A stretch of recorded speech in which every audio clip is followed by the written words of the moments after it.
Hello, good morning. Episode 2 for today. I'm going to be doing chapter 17. Get it saved into the right place. Open, okay. I do not need the phone cover.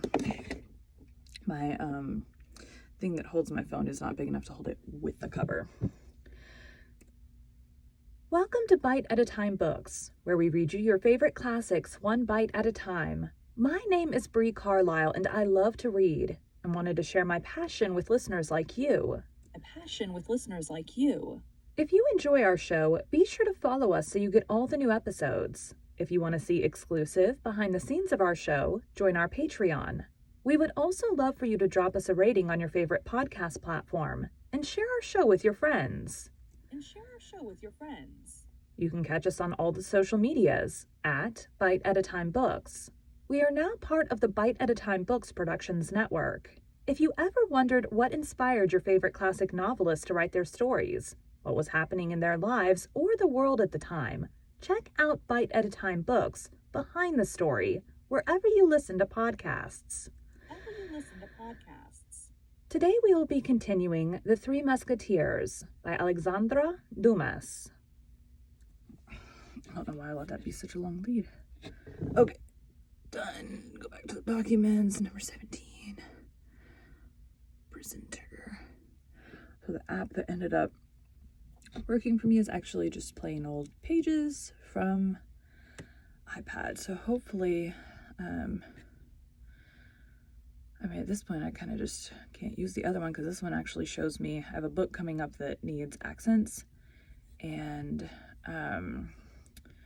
lots and lots of italics because the people can telepathically talk, and so the telepathic talking is in italics, which if I can't see that, I don't know to change to that kind of voice. So I'm probably just going to use this, but I did already pay for that. So let's go. Alexandre Dumas. 17. Bonacieux at home. It was the second time the cardinal had mentioned these diamond studs to the king. Louis XIII was stuck with this insistence and began to fancy that this recommendation concealed some mystery. More than once, the king had been humiliated by the cardinal, whose police, without having yet attained the perfection of the modern police, were excellent, being better informed than himself, even upon what was going on in his own household.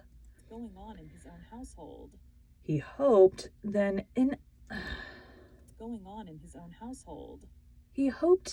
a conversation with Anne of Austria to obtain some information from that conversation, and afterward to come upon his eminence with some secret which the cardinal either knew or did not know, but which, in either case, would raise him infinitely in the eyes of his minister. He went then to the queen, and according to custom accosted her with fresh menaces against those who surrounded her. Anne of Austria lowered her head, allowed the torrent to flow on without replying, hoping that it would cease of itself. But this was not what Louis XIII meant. Louis XIII wanted a discussion from which some light or other might break, convinced as he was that the cardinal had some afterthought, and was preparing for him one of those terrible surprises which his eminence was so skillful in getting up. He arrived at this end by his persistence in accusation. But, cried Anne of Austria, tired of these vague attacks, but sire, you do not tell me all that you have in your heart. What have I done then? Let me know what crime I have committed. It is impossible that your majesty can make all this ado about a letter written to my brother.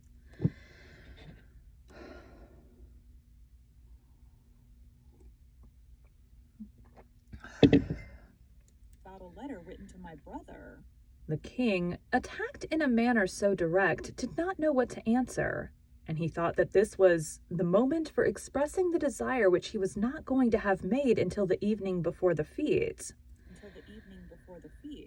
Madame, said he with dignity, there will shortly be a ball at the Hotel de Ville. I wish, in order to honor our worthy alderman, you should appear in ceremonial costume. and above all, ornamented with the diamond stud which I gave you on your birthday. That is the answer." That is the answer. The answer was terrible. Anne of Austria believed that Louis XIII knew all, and that the cardinal had persuaded him to employ this long dissimulation of 7 or 8 days, which, likewise, was characteristic.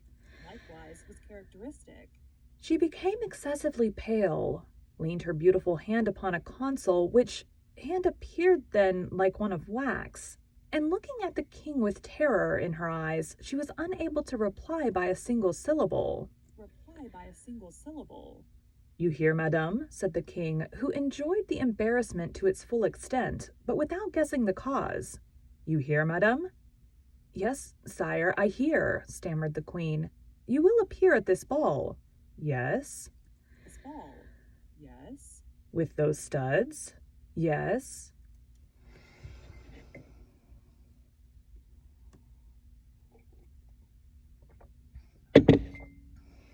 Studs. Yes. The queen's paleness, if possible, increased. The king perceived it and enjoyed it with that cold cruelty which was one of the worst sides of his character. "Then that is agreed," said the king, "and that is all I had to say to you." "But on what day will this ball take place?" asked Anne of Austria. Louis XIII felt instinctively that he ought not to reply to this question, the queen having put in an almost dying voice. "Oh, very shortly, madame," said he, "but I do not precisely recollect the day of the day." In an almost dying voice. "Oh, very shortly, madame," he said. Oh my God. In an almost dying voice. "Oh, very shortly, madame," said he, "but I do not precisely recollect the date of the day. I will ask the cardinal." "It was the cardinal, then, who informed you of this feat?" "Yes, madame," replied the astonished king. "But why do you ask that? It was he who told you to invite me to appear with these studs?" "That is to say, madame, it was he, sire, it was he." "Well, and what does it signify whether it was he or I? Is there any crime in this request?" "No, sire." "Then you will appear?" "Yes, sire." "That is well," said the king, retiring. "That is well. I count upon it." The queen made a curtsy, less from etiquette than because her knees were sinking under her. The king went away enchanted. "I am lost," murmured the queen. "Lost, for the cardinal knows all, and it is he who urges on the king, who as yet knows nothing, but will soon know everything. I am lost. My God, my God, my God!" My God. She knelt upon a cushion and prayed, with her head buried between her palpitating arms. In fact, her position was terrible. Buckingham had returned to London. Madame de Chevreuse was at Tours. More closely watched than ever, the queen felt certain, without knowing how to tell which, that one of her women had betrayed her. Laporte could not leave the Louvre. She had not a soul in the world in whom she could confide. Thus, while contemplating the misfortune which threatened her and the abandonment in which she was left, she broke out into sobs and tears.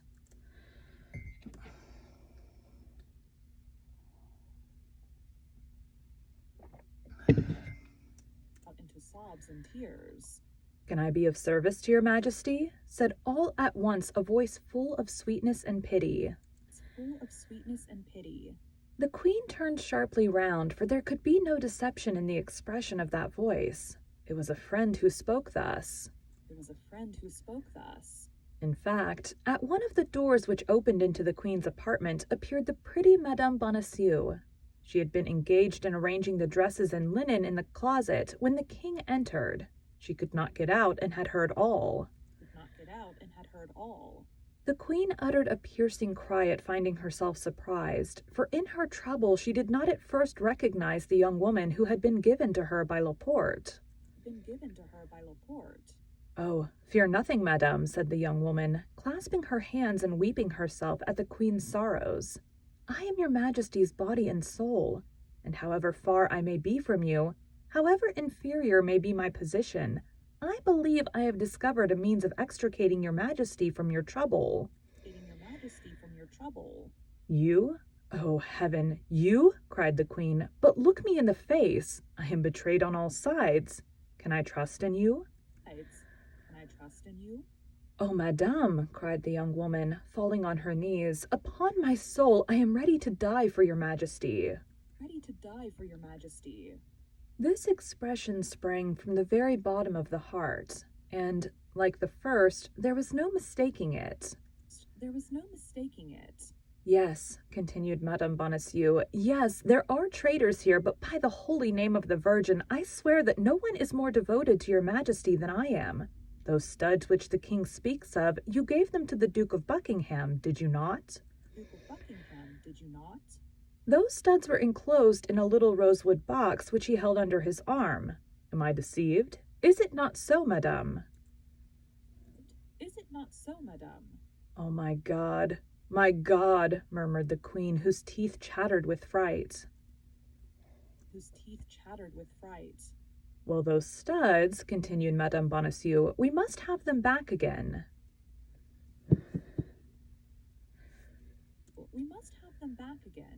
Yes, without doubt it is necessary, cried the queen, but how am I to act? How can it be effected? Someone must be sent to the Duke. But who? Who, in whom can I trust? Place confidence in me, madame. Do me that honor, my queen, and I will find a messenger. It's getting toasty in here.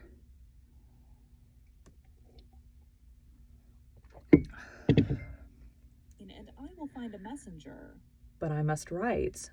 Oh, yes, that is indispensable. 2 words from the hand of your majesty and your private seal.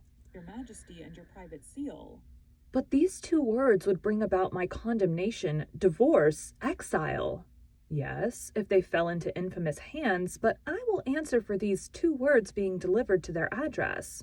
Oh, my God, I must then place my life, my honor, my reputation in your hands? Yes, madame, you must, and I will save them all. But how? Tell me at least the means. My husband has been at liberty these 2 or 3 days. I have not yet had time to see him again. He is a worthy, honest man who entertains neither love nor hatred for anybody. He will do anything I wish. He will set out upon receiving an order from me without knowing what he carries, and he will carry your majesty's letter without even knowing it is from your majesty to the address which is on it. The queen took the 2 hands of the young woman with a burst of emotion, gazed at her as if to read her very heart, and seeing nothing but sincerity in her beautiful eyes, embraced her tenderly.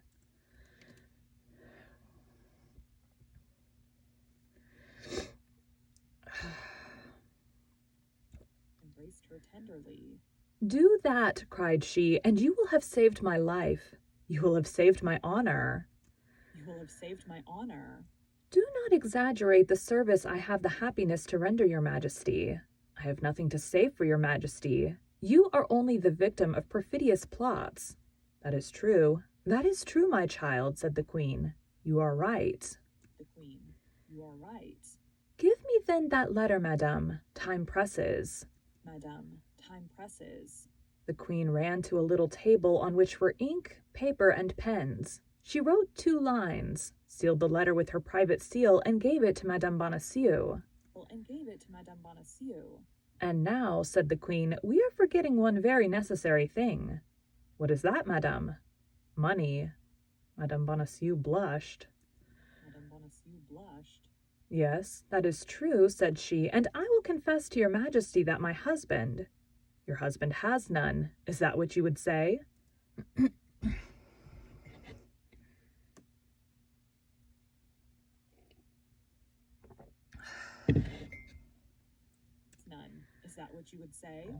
He has some, but he is very avaricious. That is his fault. Nevertheless, let not your majesty be uneasy. We will find means. And I have none either, said the queen. Those who have read the memoirs of Madame de Motteville will not be astonished at this reply. But wait a minute. Anne of Austria ran to her jewel case. Here, said she, here is a ring of great value, as I have been assured. It came from my brother, the King of Spain. It is mine, and I am at liberty to dispose of it. Take this ring, raise money with it, and let your husband set out. In an hour you shall be obeyed. An hour you shall be obeyed. You see the address, said the queen, speaking so... An hour you shall be obeyed. You see the address, said the queen, speaking so low that Madame Bonacieux could hardly hear what she said. To my Lord Duke of Buckingham, London. The letter shall be given to himself. Generous girl, cried Anne of Austria. Madame Bonacieux kissed the hands of the queen, concealed the paper in the bosom of her dress, and disappeared with the lightness of a bird. 10 minutes afterward she was at home. As she told the queen, she had not seen her husband since his liberation. She was ignorant of the change that had taken place in him with respect to the cardinal. A change which had since been strengthened by 2 or 3 visits from the Count de Roquefort, who had become the best friend of Bonacieux and had persuaded him, without much trouble, that no culpable sentiments had prompted the abduction of his wife, but that it was only a political precaution. I see the scrolly bar now. I clearly... Once up on the top has got my light in the way. Only a political precaution. She found Monsieur Bonacieux alone. The poor man was recovering with difficulty the order in his house, in which he had found most of the furniture broken and the closets nearly emptied, justice not being one of the 3 things which King Solomon names as leaving no traces of their passage. As to the servant, she had run away at the moment of her master's arrest. Terror had had such an effect upon the poor girl that she had never ceased walking from Paris till she reached Burgundy, her native place. The worthy mercer had, immediately upon re-entering his house, informed his wife of his happy return, and his wife had replied by congratulating him and telling him that the first moment she could steal from her duties should be devoted to paying him a visit.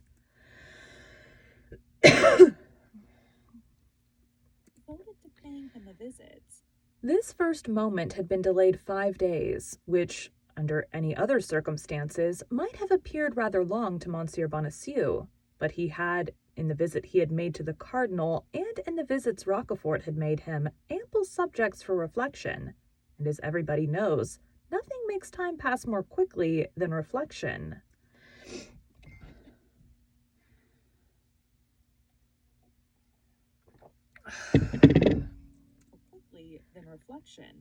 This was the more so because Bonacieux's reflections were all rose-colored. Roquefort called from his friend his dear Bonacieux, and never ceased telling him that the cardinal had a great respect for him. The mercer fancied himself already on the high road to honors and fortune. On her side, Madame Bonacieux had also reflected, but it must be admitted upon something widely different from ambition. In spite of herself, her thoughts constantly reverted to that handsome young man who was so brave and appeared to be so much in love. Married at 18 to Monsieur Bonacieux, having always lived among her husband's friends, people little capable of inspiring any sentiment whatever in a young woman whose heart was above her position, Madame Bonacieux had remained insensible to vulgar seductions. But at this period, the title of gentleman had great influence with the citizen class, and D'Artagnan was a gentleman. Besides, he wore the uniform of the Guards, which, next to that of the Musketeers, was most admired by the ladies. He was, we repeat, handsome, young, and bold. He spoke of love like a man who did love and was anxious to be loved in return. There was certainly enough in all this to turn a head only 23 years old, and Madame Bonacieux had just attained that happy period of life. The couple then, although they had not seen each other for 8 days, and during that time serious events had taken place in which both were concerned, accosted each other with a degree of preoccupation. The degree of preoccupation. Nevertheless, Bonacieux manifested real joy and advanced toward his wife with open arms. Madame Bonacieux presented her cheek to him. "Let us talk a little," said she. Let us talk a little, said she. "How?" said Bonacieux, astonished. "Yes, I have something of the highest importance to tell you."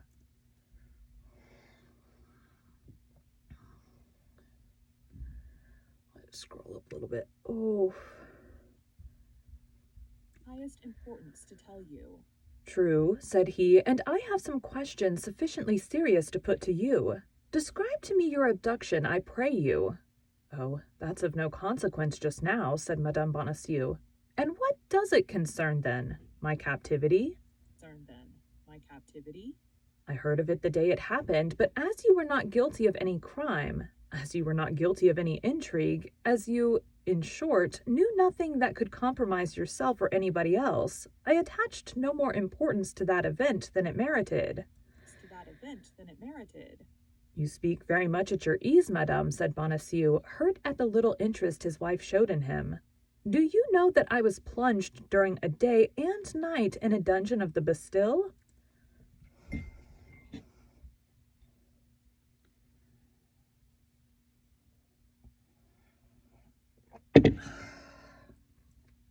Night in a dungeon of the Bastille? "Oh, a day and a night soon pass away. Let us return to the object that brings me here." To the object that brings me here. "What? That which brings you home to me? Is it not the desire of seeing a husband again from whom you have been separated for a week?" asked the mercer, piqued to the quick. "Yes, that first, and other things afterward." "Speak." "It is a thing of the highest interest, and upon which our fortune perhaps depends."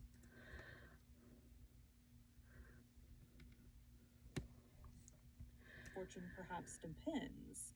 "The complexion of our fortune has changed very much since I saw you, Madame Bonacieux, and I should not be astonished if in the course of a few months it were to excite the envy of many folks."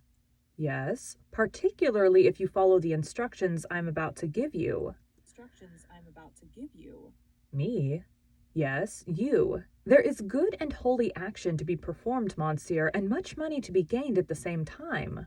Money to be gained at the same time.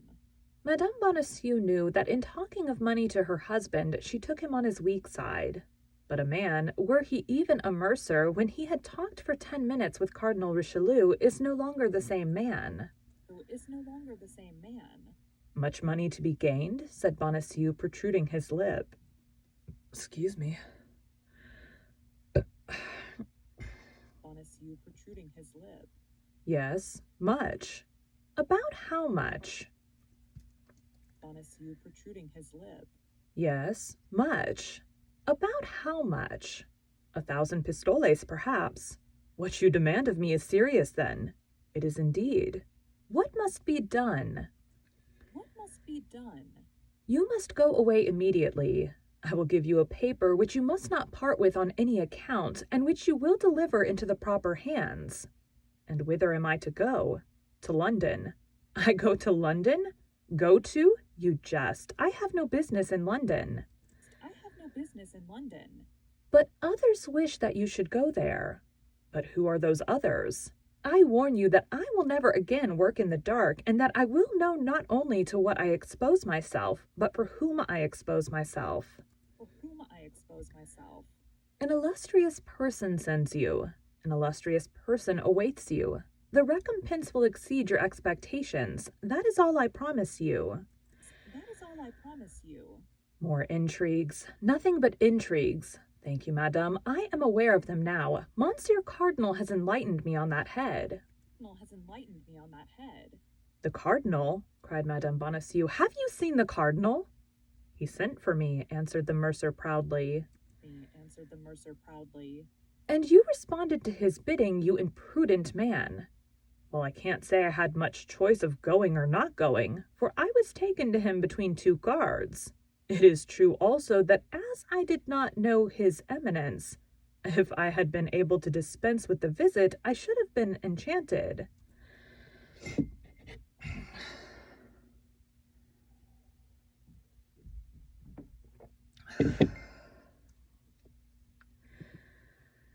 About 2/3 of the way done.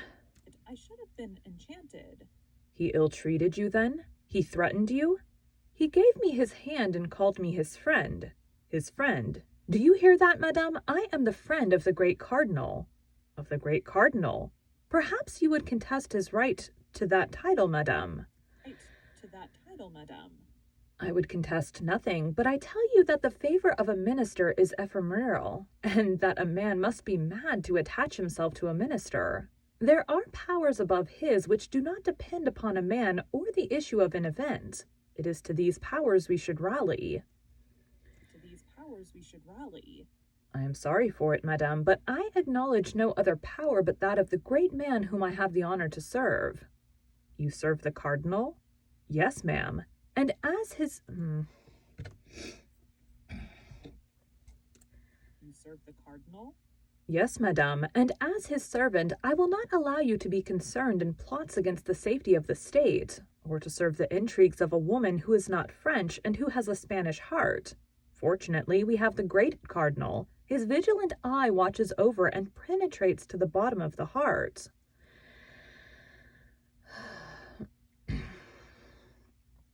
It's to the bottom of the heart. Bonacieux was repeating, word for word, a sentence which he had heard from the Count de Roquefort, but the poor wife, who had reckoned on her husband, and who, in that hope, had answered for him to the queen, did not tremble the less, both at the danger into which she had nearly cast herself, and at the helpless state to which she was reduced. The state to which she was reduced. Nevertheless, knowing the weakness of her husband, and more particularly his cupidity, she did not despair of bringing him round to her purpose. Ah, you are a cardinalist then, monsieur, are you? Cried she, and you serve the party of those who maltreat your wife and insult your queen. Private interests are as nothing before the interests of all. I am for those who save the state, said Bonacieux emphatically. And what do you know about the state you talk of? Said Madame Bonacieux, shrugging her shoulders. Be satisfied with being a plain, straightforward citizen, and turn to that side which offers the most advantages.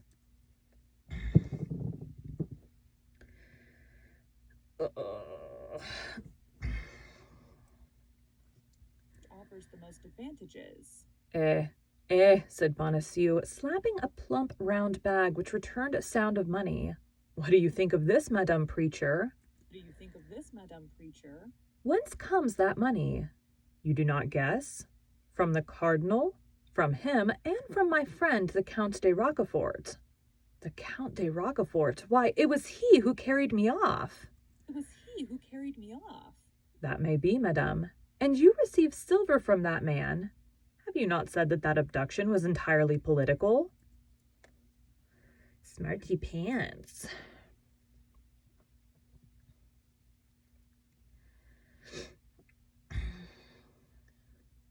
Abduction was entirely political? Yes, but that abduction had for its object the betrayal of my mistress, to draw from me by torture confessions that might compromise the honor and perhaps the life of my august mistress.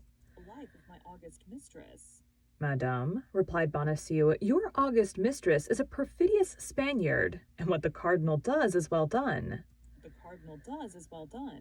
Monsieur, said the young woman, I know you to be cowardly, avaricious, and foolish, but I never till now believed you infamous.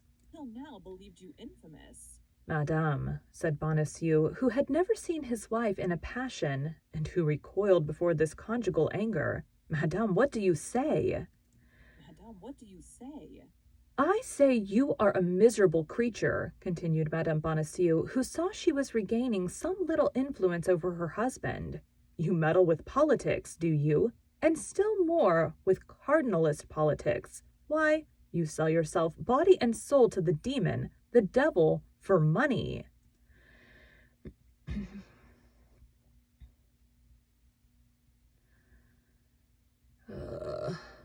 The devil for money?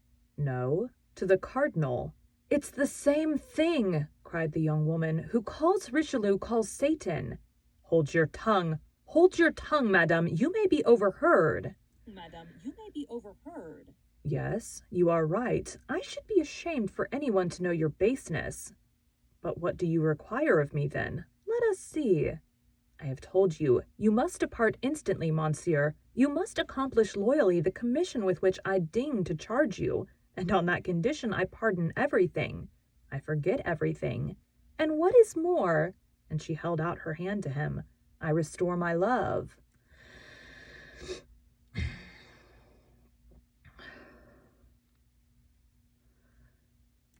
I restore my love.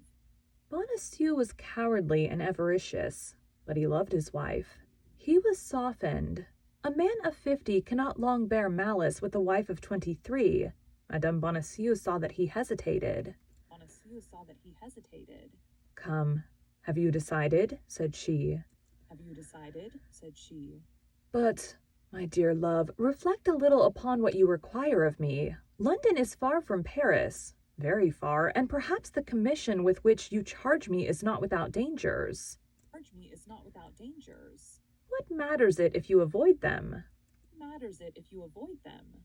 Hold, Madame Bonacieux, said the mercer. Hold. I positively refuse. Intrigues terrify me. I have seen the Bastille. My, woo, that is a frightful place, that Bastille. Is a frightful place, that Bastille. Only to think of it makes my flesh crawl. They threatened me with torture. Do you know what torture is? Wooden points that they stick in between your legs till your bones stick out. No, positively I will not go. Positively I will not go. And morbleu, why do you not go yourself? For in truth, I think I have hitherto been deceived in you. I really believe you are a man, and a violent one too. Man, and a violent one too. And you are a woman, a miserable woman, stupid and brutal. You are afraid, are you? Well, if you do not go this very instant, I will have you arrested by the Queen's orders, and I will have you placed in the Bastille which you dread so much. Bastille which you dread so much. Bonacieux fell into a profound reflection. He weighed the two angers in his brain, that of the cardinal and that of the Queen. That of the cardinal predominated enormously. Have me arrested on the part of the Queen, said he, and I will appeal to his eminence. I will appeal to his eminence. At once, Madame Bonacieux saw that she had gone too far, and she was terrified at having communicated so much.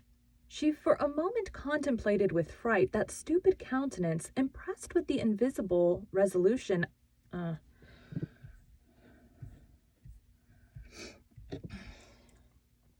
communicated so much. She for a moment contemplated with fright that stupid countenance impressed with the invincible resolution of a fool that is overcome by fear. Well, be it so, said she. Perhaps when all is considered you are right. In the long run, a man knows more about politics than a woman, particularly such as, like you, Monsieur Bonacieux, have conversed with the cardinal. And yet, it is very hard, added she, that a man upon whose affection I thought I might depend treats me thus unkindly and will not comply with any of my fancies. That is because your fancies go too far, replied the triumphant Bonacieux, and I mistrust them. Well, I will give it up then, said the young woman, sighing. It is well about as it is. Say no more about it. At least you should tell me what I should have to do in London, replied Bonacieux, who remembered a little too late that Rochefort had desired him to endeavor to obtain his wife's secrets. It is of no use for you to know anything about it, said the young woman, whom an instinctive mistrust now impelled to draw back. It was about one of those purchases that interest women, a purchase by which might have been gained. But the more the young woman excused herself, the more important Bonacieux thought the secret which she declined to confide to him. He resolved then to hasten immediately to the residence of the Count de Rochefort, and tell him that the Queen was seeking for a messenger to send to London.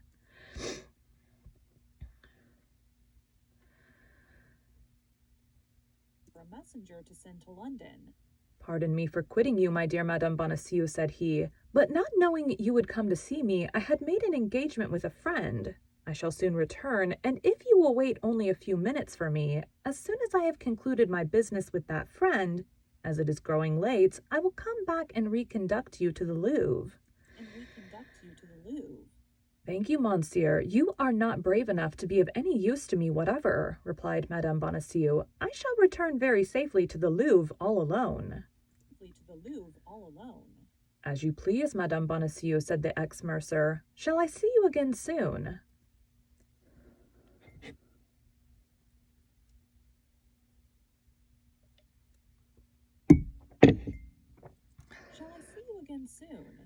Next week, I hope my duties will afford me a little liberty, and I will take advantage of it to come and put things in order here, as they must necessarily be much deranged. Very well. I shall expect you. You are not angry with me? Not the least in the world. Till then.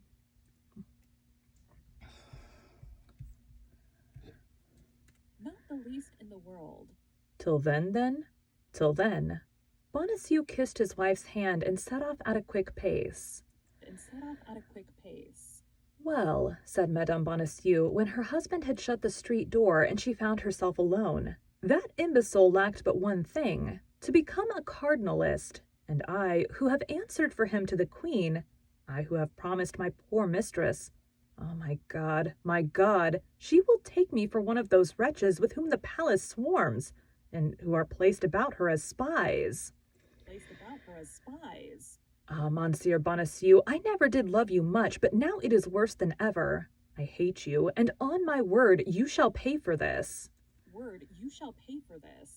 At the moment she spoke these words, a rap on the ceiling made her raise her head, and a voice which reached her through the ceiling cried, Dear Madame Bonacieux, open for me the little door on the alley, and I will come down to you.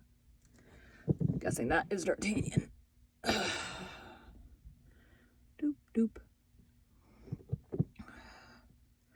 I do not care that there is some weird error. Open it. Okay, I don't care. I don't care. Ugh. I will come down to you. Thank you for joining Bite at a Time Books today, while we read a bite of one of your favorite classics. If you enjoy our show, be sure to follow us so you get all the new episodes. If you want to see exclusive behind the scenes of our show, join our Patreon. We would also love for you to drop us a rating on your favorite podcast platform and share our show with your friends. You can catch us on all the social medias at Bite at a Time Books. Also, be sure to check us on our website, www.biteatatimebooks.com. We are now part of the Bite at a Time Books Productions Network. If you ever wondered what inspired your favorite classic novelists to write their stories, what was happening in their lives or the world at the time, check out Bite at a Time Books Behind the Story, Tuesdays wherever you listen to podcasts. Again, my name is Bree Carlisle, and I hope you come back tomorrow while we take the next bite of the Three Musketeers. Okay. Save that. Thanks, guys.